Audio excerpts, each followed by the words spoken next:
నమస్తే. కాంగ్రెస్ పార్టీ అధికారంలోకి వచ్చినటువంటి 10 రోజుల్లోనే అనేక విమర్శల్ని ఎదుర్కొంటున్నటువంటి పరిస్థితి కనిపిస్తుంది. ఓవైపు ఆటో డ్రైవర్ల నుంచి విమర్శలు, మరోవైపు ప్రతిపక్షాల నుంచి కూడా విమర్శలు.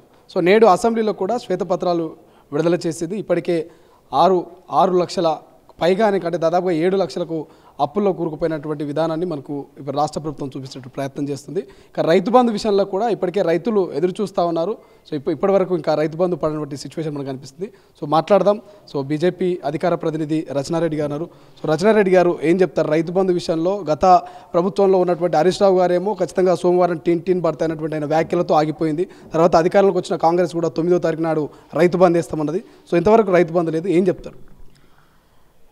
అదే రేవంత్ రెడ్డి ప్రయారిటీస్ ఏందో దీంతోనే కంప్లీట్గా కనిపిస్తుంది. రేవంత్ రెడ్డి ఇంకా కాంగ్రెస్ ప్రయారిటీస్ ఏందో. ఎందుకంటే మేము ఎలక్షన్స్ కన్నా ముందే చెప్పుకుంటూ వస్తున్నాం, వీళ్ళు కావాలని కర్ణాటకలో ఫెయిల్ అయిన ఫ్లాప్ అయిన ప్రోగ్రామ్స్ ఎన్ని గ్యారంటీలో 6 గ్యారంటీలా, దాంట్లో సబ్ డివిజన్తోని 13 గ్యారంటీలా వీళ్ళు తెలంగాణ ప్రజలను ఎర్రి పుష్పాలను చేయడానికే వస్తున్నారు. తెలంగాణ ప్రజలు ఇంత ఇన్ఫ్లేటెడ్ అండ్ కంప్లీట్లీ అన్డూవబుల్ ప్రామిసెస్ గ్యారంటీస్ని నమ్మొద్దు అని ఏదైతే మేము చెప్పుకుంటూ వస్తున్నామో అదే ఇప్పుడు నిజమవుతున్నాయి. ఇప్పుడు మీరు ఓటింగ్ కూడా చూస్తే అర్బన్ ప్రజలు అంటే హైదరాబాద్, సికింద్రాబాద్ అండ్ చుట్టుపక్కల ఉన్న గ్రేటర్ హైదరాబాద్ ప్రజలు అనుకోండి, మీరు కాంగ్రెస్ వాళ్ళని నమ్మలేరు. ఇది సాధ్యం కాదు అని చెప్పేసే వాళ్ళకు ఓటేయలేరు. రూరల్ ప్రజలు అన్ఫార్చునేట్లీ ఏదో మార్పు కావాలనో లేకపోతే ఏందో అంటే ఫర్ వాట్ ఎవర్ రీజన్స్ ఇది నిజం అయ్యే ఛాన్స్ ఉన్నదేమో అని చెప్పేసి ఓటేయడం జరిగింది. అది మనము ఫస్ట్ 10 రోజులలోనే చూస్తున్నాము. అది సాధ్యం కాదు. ఇప్పుడు రైతు బంధు వీళ్ళు రైతు భరోసా అంటున్నారు. ఎప్పుడు ఇస్తారట?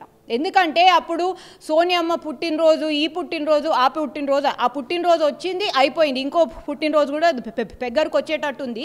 కానీ వీళ్ళు రైతు బంధు, రైతు భరోసా ఎప్పుడు వేస్తారు? ఎందుకంటే మీరు రేవంత్ రెడ్డి మాటలే చూస్తే అప్పుడు ఏమన్నాడు, 1,00,000 రూపాయల రుణమాఫీ తీసుకొని మీరు ఇంకోసారి 2 లక్షల రుణం తీసుకోండి, నేను చీఫ్ మినిస్టర్ కాగానే ఇట్లా మీరు 2 లక్షల రుణం అదే రోజు అన్నాడు. అదే రోజు వచ్చిన రోజే మేము మాఫీ చేసేస్తాం అన్నారు.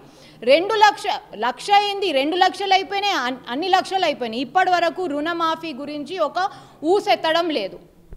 రైతు బంధు సరే ఎలక్షన్స్ కన్నా ముందు తప్పు, అదొక ఓటర్ ఇన్ఫ్లుయెన్స్ అవుతుందని చెప్పేసి ఆపేసిండ్రు. కానీ ఏంది, అట్లీస్ట్ ఎలక్షన్స్ అయిపోయిన తర్వాత ఒక గౌరవప్రదమైన ప్రభుత్వం ఉంటే ఏం చేయాలి?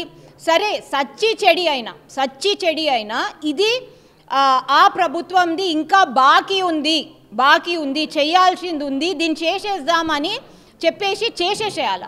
కానీ ఇప్పుడు దానికి comma, full stop, into, plus, minus ఏమంట. ఒకరోజు సీతకి ఏమంటుంది, దీన్ని అదేంది 1000 ఎకరాలు ఉన్న వాళ్ళకి ఇయ్యము అని అంటుంది. లేకపోతే బీఆర్ఎస్ వాళ్ళు ఎంక్రోచ్ చేసి కబ్జా చేసుకున్న భూములకు ఇయ్యము అని చెప్తుంది.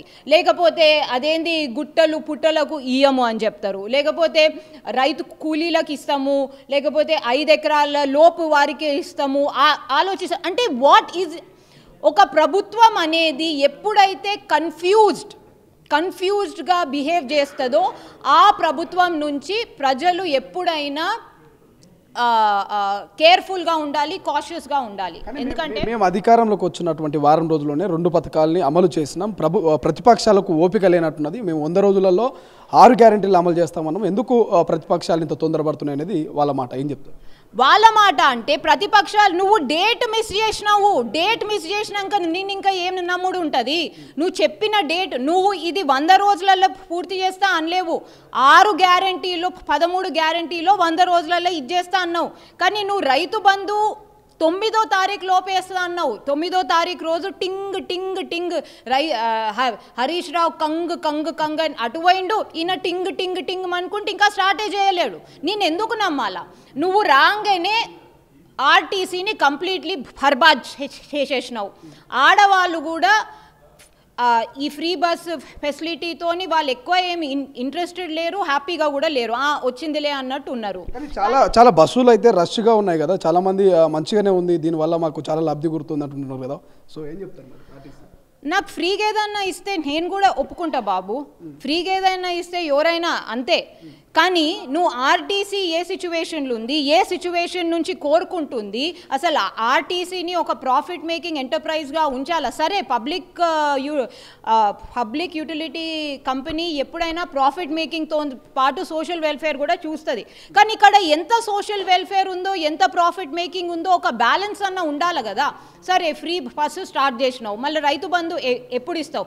నువ్వు అంటున్న ఈ డిఫరెన్సియేషన్ అంటే ఇంత భూములు ఉన్నోళ్ళు లేకపోతే వీళ్ళు అంటే ఎట్లా నువ్వు ఆ డిఫరెన్సియేషన్, ఆ కేటగిరీస్ని నువ్వు ఎట్లా భర్తీ చేస్తావు? అంటే ఎవరికి గుట్టలు పుట్టలు ఉన్నాయి, ఎవరికి 1000 ఎకరాలు ఉన్నాయి, ఎవరు బేనామీ ట్రాన్సాక్షన్స్ ఎవరి పేర్ల మీద ఉన్నాయి, ఎవరు రైతు కూలీలు? ఎందుకంటే కౌలుకి తీసుకున్న వాళ్ళు ఇంకా ల్యాండ్ ఓనరు ఏమి పత్రం అయితే ఏం రాసుకోరు, వాళ్ళ మధ్యలో ఓరల్ అగ్రిమెంట్ ఉంటుంది అంతే.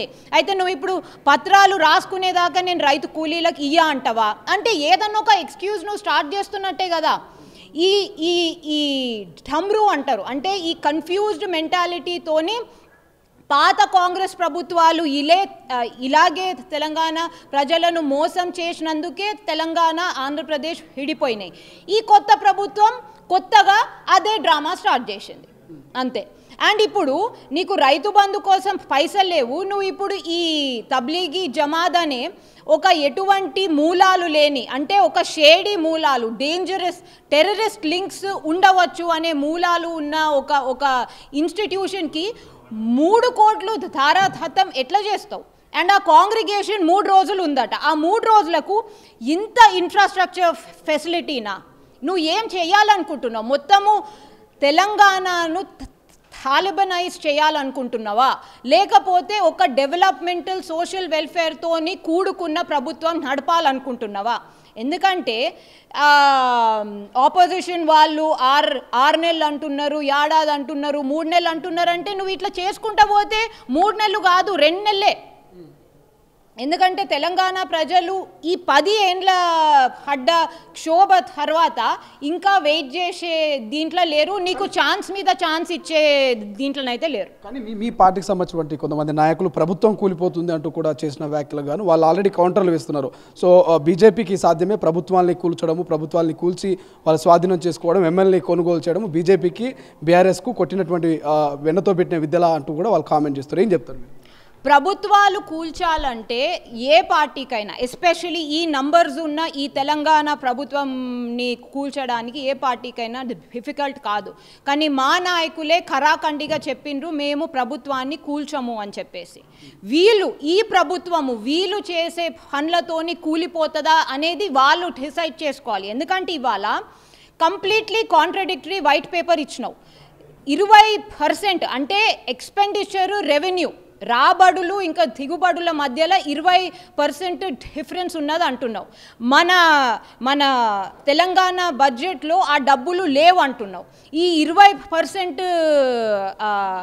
అనేది అప్రాక్సిమేషను ఇంకో రాష్ట్రాలతోని పోల్చితే మనది చాలా ఎక్కువ అంటున్నావు. అంటే ద డిఫరెన్స్. అండ్ చాలా వెల్ఫేర్ స్కీమ్స్ రాసింది దాంట్లో, దళిత బంధు, రైతు బంధు, మైనారిటీ బంధు, ఇవన్నీ మేము చెయ్యలేకపోతున్నామని కూడా రాసినావు. సో ఎవరిని ఎర్రి పుష్పాలనుకుంటున్నావు నువ్వు? ఎందుకంటే నీ అంచనా ప్రకారం, నీ క్యాల్కులేషన్స్ ప్రకారమే 5 లక్షల కన్నా ఎక్కువ ఉంది. 6 లక్షల మీరు ఈ వైట్ పేపర్ని చూస్తే 6,71,000 కోట్ల పెట్టుంది తెలంగాణ మీద. మీరు దాన్ని ఎట్లా ఫుల్ఫిల్ చేయాలనుకుంటున్నారు? ఏ హెడ్స్ ఆఫ్ బడ్జెట్ని ఎటు షిఫ్ట్ చేయాలనుకుంటున్నారు? ఇట్లా దారాదత్తం చేయాలనుకుంటున్నారా కోట్ల రూపాయలు? లేకపోతే ఇవ్వాల్సిన మీరు అన్నది మీరు బాకీ ఉన్నది మీరు నమ్మించి మోసం చేస్తారా, మీరు బాకీ ఉన్నది ఇస్తారా? మీరు డిసైడ్ చేసుకోవాలి. Thank you. సో ఇది ఇక రైతు బంధుపై అయితే రచనారెడ్డి గారు స్పందిస్తూ ఉన్నారు. ఎప్పుడు రైతుల ఖాతాలో జమ చేస్తారంటూ ఆమె ప్రశ్నించేటువంటి ప్రయత్నం చేశారు. కెమెరా పర్సన్ అజయ్తో శ్రీశైలం, తొలి వెలుగు, హైదరాబాద్.